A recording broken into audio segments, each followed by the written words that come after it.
Bonjour, bonjour. Aujourd'hui, nous allons faire des boules de bain au citron et à l'orange avec des extraits ou de l'huile essentielle de citron et avec, nous allons rajouter de la vitamine E. Alors, les huiles essentielles de citron, c'est vraiment relaxant. Donc, tout ce qui est orange, citron, etc., c'est vraiment relaxant. C'est tonifiant pour la peau et c'est rafraîchissant aussi. Nous n'allons pas utiliser encore du sel himalayen. Nous allons utiliser des Epsom salt et ce sont des boules de bain qui sont effervescentes. Donc, ça fait pchit quand vous les mettez dans l'eau. Donc, j'ai un exemple ici pour vous montrer pour le produit final. Donc, ça, c'est pas encore fini. Je l'ai fait d'un essai précédent. Donc, ce sont des boules de bain de lavande. Vous pouvez trouver la vidéo sur ma chaîne quelque part. Et c'est des boules de bain. En fait, j'utilise ce moule-là. Aujourd'hui aussi, je vais utiliser ce moule-là pour le citron. Et je vais faire aussi, si vous regardez dans mes autres vidéos, vous allez trouver des boules de bain avec de la rose. Et je fais aussi des essais avec des sels himalayens. Donc, pour cette recette, nous avons besoin de une coupe de comment on appelle ça en français, une coupe de bicarbonate de soude. Donc voilà notre coupe de bicarbonate de soude,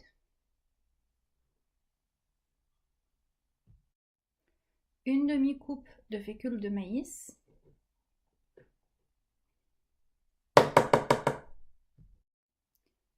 une demi-coupe de sel d'Epsom, ou ce que l'on appelle plus couramment, ce sont en fait des magnésium sulfate USP. Donc voilà.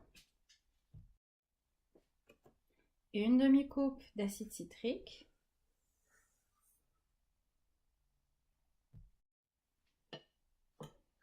Et on écrase, on mélange d'abord. Donc avec la main. Et la fécule de maïs et le bicarbonate de soude sont vraiment très volatiles, donc vous pouvez choisir de porter un masque, mais ça ne devrait pas vous nuire. Je crois que j'utilise ma main pour remuer. Et vous écrasez un petit peu vos ingrédients. Voilà.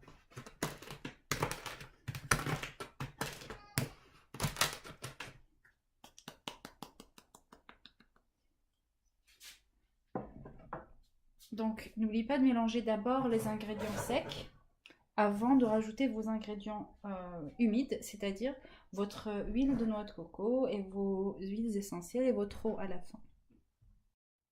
Avant l'huile de coco, donc pour ma pigmentation, j'avais oublié de mentionner ça, pour ma pigmentation et mon arôme, j'ai opté pour du zeste d'orange et de citron, donc à peu près un quart de coupe si vous voulez, puis vous pouvez en mettre à votre goût, donc moi j'en mets un quart pour les deux, en fait mélangés. Donc je les ai séchés moi-même au four, parce que à cette époque de l'année, il n'y a pas de soleil, ce qui n'est pas forcément génial, mais en fait je trouve que sécher au four c'est vraiment bien aussi parce que ça permet de les sécher rapidement, donc l'arôme est toujours là, alors que sécher au soleil ça pourrait prendre quelques heures. Et vous pouvez aussi les sécher sinon chez vous, mais vous perdez un petit peu la belle coloration orangeâtre et jaunâtre du citron et de l'orange. Et là, on rajoute notre noix de coco. Donc, j'opte pour une noix de coco organique, extra vierge. Donc, c'est de l'huile de noix de coco, comme vous pouvez le voir ici. Et on commence par 3 à 4 cuillerées à café pour voir ce que ça donne. Pour la texture, 3, 4. Avant de rajouter notre eau ou avant de rajouter, pas que ça soit trop gras non plus, avant de rajouter nos huiles essentielles et nos vitamines. Voilà pour ma noix de coco. Voilà, donc ça donne. Vous pouvez aussi la faire fondre un petit peu, hein, ce qui serait idéal en fait. Au micro-ondes ou au four, ou la laisser dehors un petit peu s'il fait chaud.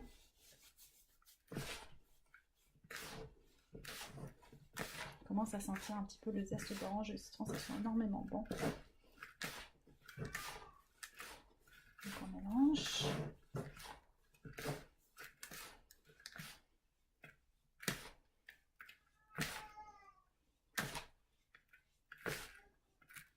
Voilà.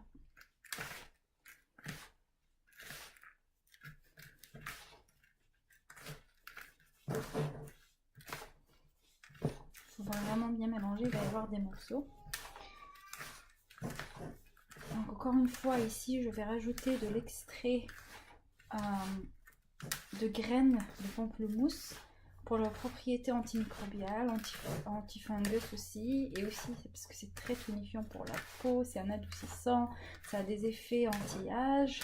Quand vous mettez ça pour le corps en entier dans un bain, ça fait vraiment bien. Donc regardez, ça tient pas vraiment. Donc je vais rajouter de la noix de coco. Je préfère toujours ajouter des huiles à la place de l'eau encore une fois parce que ça m'évite de dealer avec l'effet effervescent un petit peu trop tôt et me gâcher le goût. Donc là c'est une cuillère. Je rajoute une deuxième. Voilà.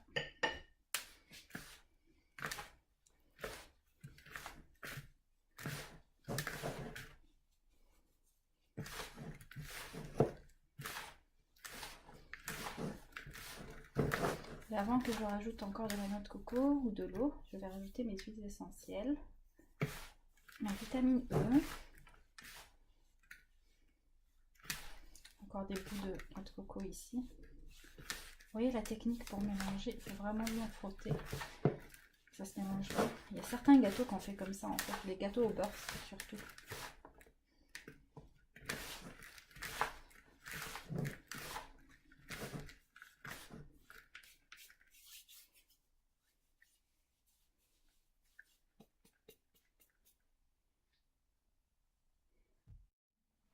Alors voilà, j'ai bien mélangé.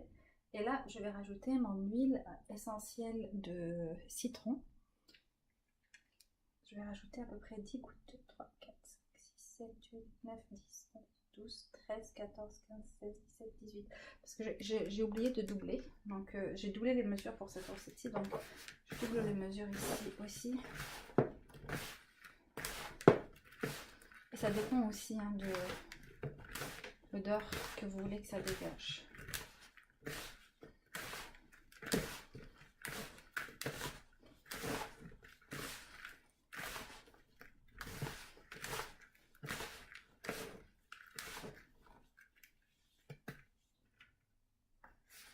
Je sens, je crois que je vais rajouter encore plus parce que cette huile essentielle n'est pas vraiment forte.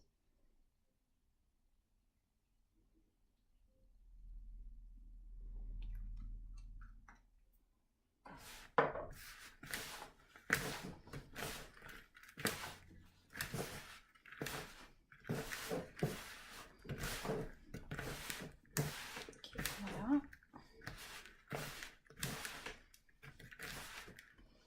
Je rajoute 1 ou 2 gouttes d'extrait de graines de pamplemousse. J'en ai mis 3. Voilà, je mélange.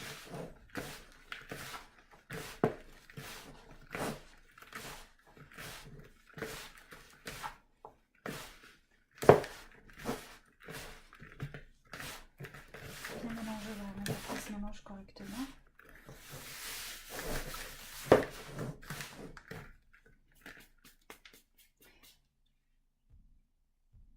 Alors, ici pour la vitamine E, c'est un petit peu plus compliqué parce que moi je les achète en gélule comme ça. Donc c'est la vitamine E qu'on trouve en magasin. Donc, et j'essaie de les ouvrir. Et c'est vraiment pas évident. Donc je vais prendre un couteau pour ouvrir cette petite gélule là. Il y a d'autres types de gélules, puis il y a de la vitamine E liquide aussi qui se vend comme ça en liquide. Donc voilà, j'ai perforé la gélule.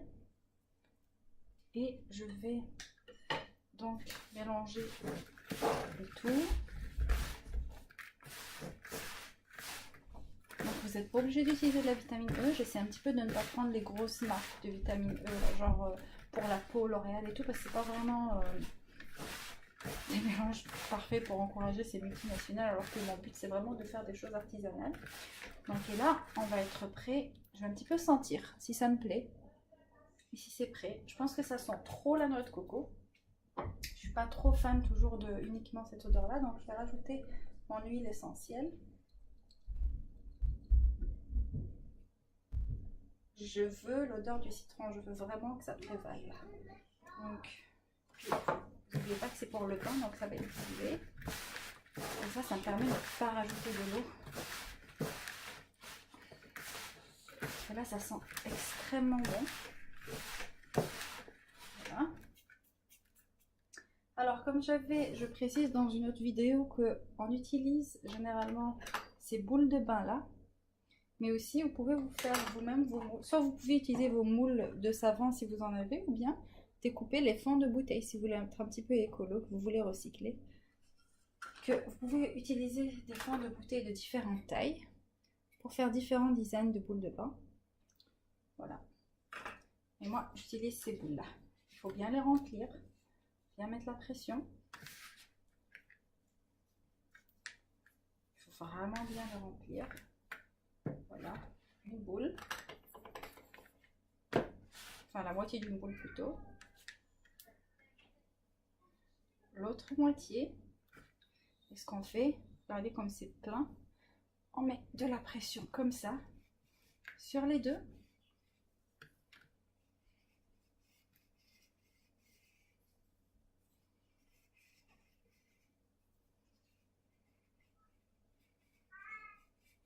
Voilà, jusqu'à ce que les deux, je veux que ça fasse une boule parfaite. Donc, on enlève le surplus au fur et à mesure. Voilà.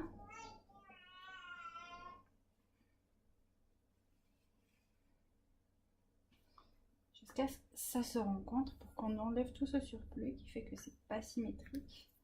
Si vous voulez une belle boule de bain. Voilà.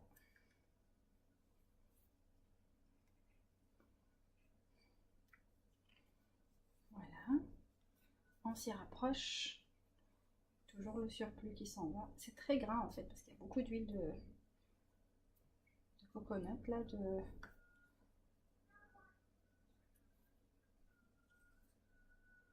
Voilà, donc ça donne ça. Et on laisse sécher pendant 24 heures à peu près.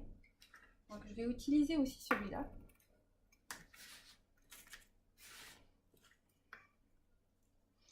Encore une fois, il faut vraiment bien presser. Je vais voir à quoi ça ressemble quand je fais avec celui-là aussi. Ça peut être aussi rond. Parce que c'est un moule quand même qui est assez mou. Donc même quand vous utilisez les moules à silicone, vous pouvez utiliser n'importe quel moule à silicone. Il faut toujours laisser 24 heures avant de les démouler. Voilà. J'appuie et je presse bien comme il faut. Et je laisse ici et je fais une autre ou deux peut-être boules de bain.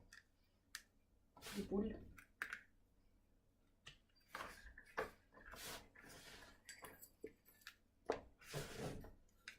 Voilà, je remplis.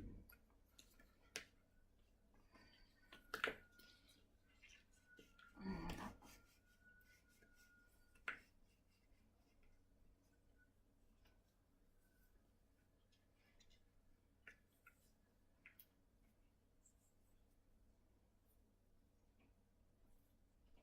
Oupsie, là ça n'a pas vraiment marché. Alors, on refait.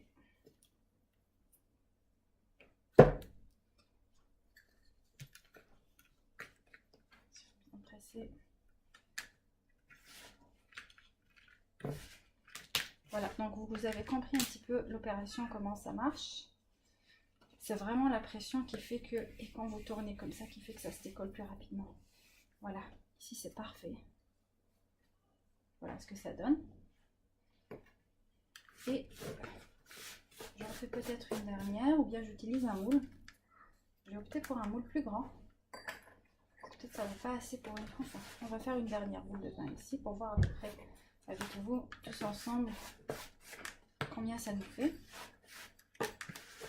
Encore une fois, il faut laisser vraiment 24 heures. Ne démoulez pas le fond avant 24 heures parce qu'il faut que les ingrédients se mélangent bien, adhèrent bien.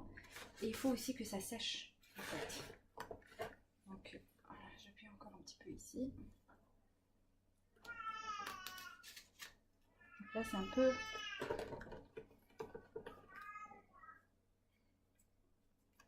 Pas donné assez pour une boule parfaite, mais vous voyez un petit peu le schéma. Presque parfaite on va dire. Et voilà, donc avec ça, nous avons 4 petites boules de pain. Et n'oubliez pas de vous abonner à ma chaîne et pour regarder d'autres recettes, notamment de savon et de sel de bain. À très bientôt.